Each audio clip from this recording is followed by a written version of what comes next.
Hey everyone, so I'm very sorry I couldn't be with you today, but I made this video which hopefully will give you some insights about me and the country I'm from. So I'm Benjamin Jacobs, and this is the story of where I come from. I was originally born in Belgium, a country in the heart of the European Union, on the other side of the Atlantic Ocean. Nonetheless, I live in Luxembourg for 21 years now, and although I'm currently studying in the United States of America at the University of Arkansas, Luxembourg is and remains the place that I consider home. Home for me is where my heart is, which I define by family and close friends that I miss very often. Um, so However, I have been traveling around the world, right now in the United States, but before that I was on the African continent as well as the Asian part of the world. And traveling helps me, helps to end up in places I knew nothing about. And let me tell you that between movies or media and reality, there are worlds that separate those. So this is a short video that goes out to those of you who are or who have curious minds that want to see more of the world. And believe me, there's a world out there waiting for you, and it's full of surprises. So let us begin.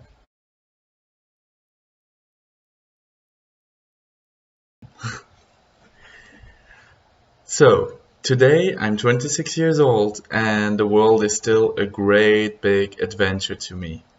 I wouldn't describe myself as a typical boy that grew up in a very traditional way.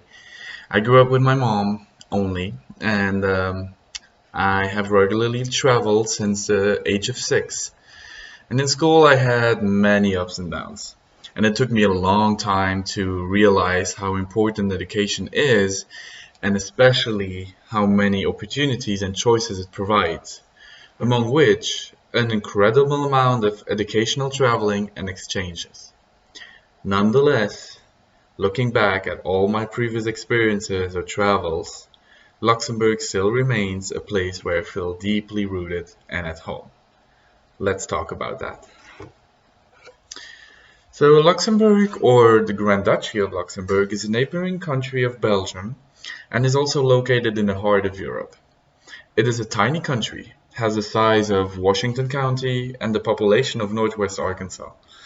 It borders 3 countries, which are Belgium, as I already said, France, and Germany. And although being a small country surrounded by bigger ones, it is a very particular country in its own way, ranging from people and mentality to architecture and history. So, for a tiny country, the population in Luxembourg includes around 170 nationalities, and although we have our own language called Luxembourgish, we also speak many other languages due to our neighboring countries. So, languages that we learn by the age of 12 include Luxembourgish, French, and German, whereas English we learned starting at the age of 12. So, most people in the country speak about 4 languages, although I have met people in the country that fluently spoke about 7 or 8 languages, which appears to be very different in the United States. Um, so, learning all of these languages has provided me with infinite opportunities to exchange and communicate with people around the world. But in Luxembourg, among friends, we mainly use Luxembourgish or French with people that live closer to France. The territory of Luxembourg has not been ruled by a president, but successively by counts, dukes, and grand dukes. Imagine a bit like a king, if you want. Was part of the medieval kingdom of Germany, and later was also part of the Holy Roman Empire, until it became a sovereign state in 1815. So it's quite an old country too. Um, Today, Luxembourg has an advanced economy and one of the world's highest GDPs per capita, which, well, people my age, they point that out a lot. Whereas, well, thinking that everyone is rich in Luxembourg, which is not really the case. There's a lot of wealth, but not really distributed. Um, the city of Luxembourg, called Luxembourg, is the main part that is visited and known abroad, with its old quarters and fortifications. And it was also declared a UNESCO World Heritage. So if you know that what that is, but due to the exceptional preservation of the vast fortifications and the old city. So the city and the fortress of Luxembourg was of great strategic importance since it was situated between the Kingdom of France and the German territories, which led to the city gradually being built up to be one of the most reputed fortifications in Europe. So today, the preservation is still of high importance for the country, and it makes the charm of our capital city, as you might as well see in the images that are passing through. The north, east, and west of the country are mainly defined by many natural environments, such as forests, or are often shaped by agriculture that is being done in these regions, which you might know from, regions like in outside of Fayetteville, you know. Um, and the South, however, has a big history of coal mining, which was one of the main industry that helped build the country to where it stands today. So mining is, however, not done anymore today, and the country mainly depends on financial services now. Regarding the population and life overall, the main differences between Luxembourg and the United States would be that we do not have or play what you call football and what we call American football. And sports in the country are mainly dominated by what we call football, but what you might call soccer. And then there's also a lot of biking and swimming as well. So our food is also quite different compared to the US. Let me tell you, we have mainly three fast food chains, which are McDonald's, Burger King, and KFC. So how should I say that? Let's say we're not such huge fans of this type of fast food, but what we do eat a lot as a fast food is shawarma, or what we call döner. And as for traditional dishes, I never knew what gravy nor hush puppies were until I came here. So what we mostly eat are, let's say, vegetables and fruits during the summer, and more meat during the winter as it gets colder and as fresh produce is less available. During the holidays, which by the way are also sometimes different than here, as for example, we do not have or know Thanksgiving, which is for us just another day. On Christmas, however, we love to eat raclette, which you might know, and if not, you definitely should try it with cheese from Europe. So cheese for us in Europe or in Luxembourg. So cheese for us is a very big thing, and we have more cheeses than you can imagine. I mean it, seriously. So another big difference is that we do not have the same cars as people in the United States. When I came here and I saw all these trucks, I was just blown away. Gasoline in Luxembourg is much more expensive. Currently, we pay around, well, $10 a gallon. And so our cars tend to be either smaller and definitely consume less. And besides that, we have a lot of public transport, such as buses or trains, which we can use to travel all around the European Union. So, to give you an example, well, instead of driving or even flying from Fayetteville to Los Angeles, we would have the opportunity to do this by train, you know. So in Europe, we can take a regular train from Luxembourg to the south of Spain, for example, without too much hassle, although it takes a day. Weather is another thing. So in Luxembourg, it rains a lot, often. So we tend to have our skies a little more grayish compared to here in Fayetteville. And let me tell you, in winter, people get grumpy because of it.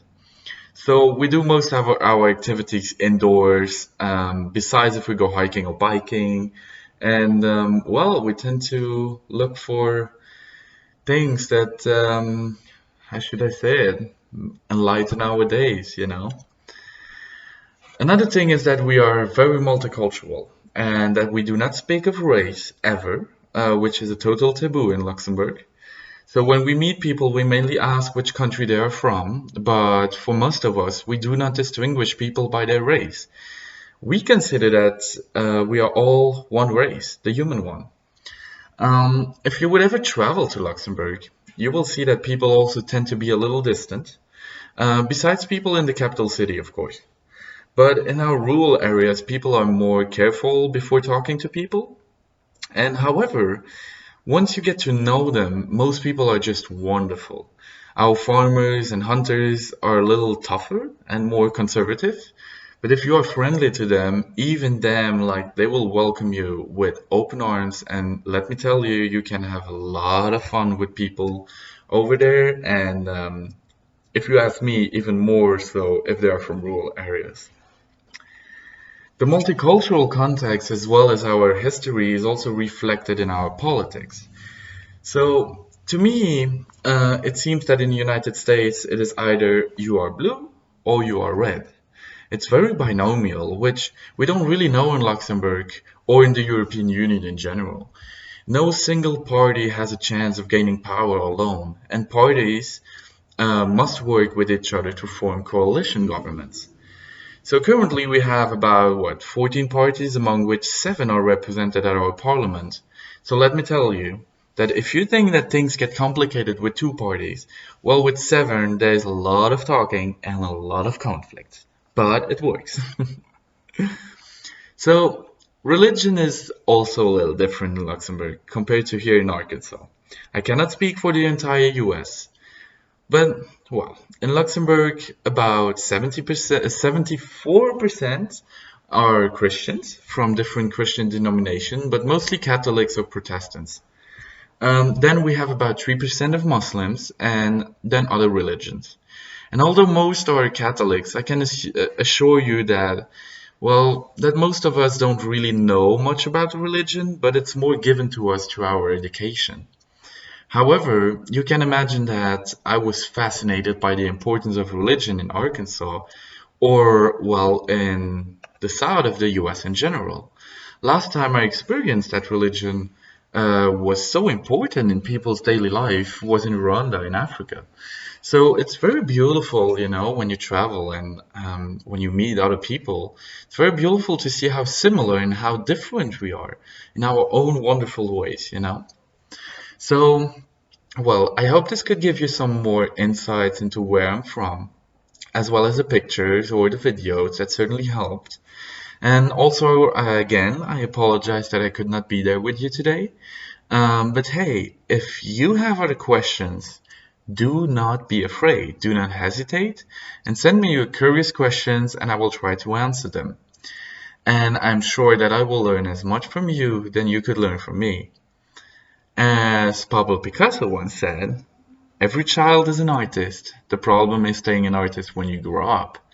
So hey, please, don't hesitate. Reach out to me through, I know, your professor or just if you have questions, let your professor know, let your teacher know. And yeah, I hope then that I get some feedback and that I will get to answer some questions if necessary. So I wish you all a wonderful day, and I hope to have inspired you or that you have learned something today. And well, I really look forward to life in general. So good luck, and well, hope to see you one day, and enjoy your day.